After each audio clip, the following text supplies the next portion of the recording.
man ak Amadou sekkuñu xaalis man même million Amadou amagul million que ça soit très très clair ngor rek la ñu àndee ak modesté moo tax man sopp ko ñuy ànd noonu du politique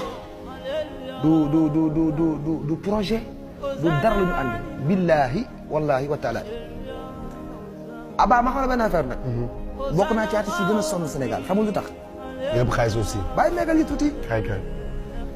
yaa mais démb loolu la 15 wala barki démb démb tey la 17 barki démb la sama xaalis impôt mujjee dem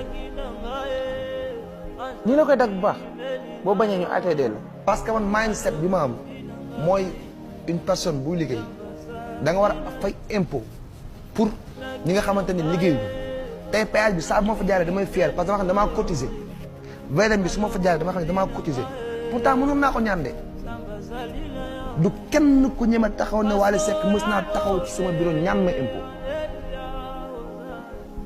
billaahi 2016 ba léegi su ma xoolee li ma fay impôt kenn xamul lu mu taw parce que dama bëgg nekk un bon citoyen un citoyen clean nit nag soo bëggee clean da ngay transparent. leer na waaw non xaaral tuuti rek may expliqué la. non da nga posé question bu ñu paree il faut ñu waxtaan Abba. man ak yow. non non dafa naan fii la ñu ko waxtaanee fii. non Wally. waaw non. yow la ñu invité yow yaay invité bi. non may da nga confrontation yow. yow yaay invité bi. waaw dafa nang rek mooy expliqué la dafa nang bu mer ci bu cuudu la. ok Amadou c'est mon ami. comme ni mu nekkee xaritu ñu bare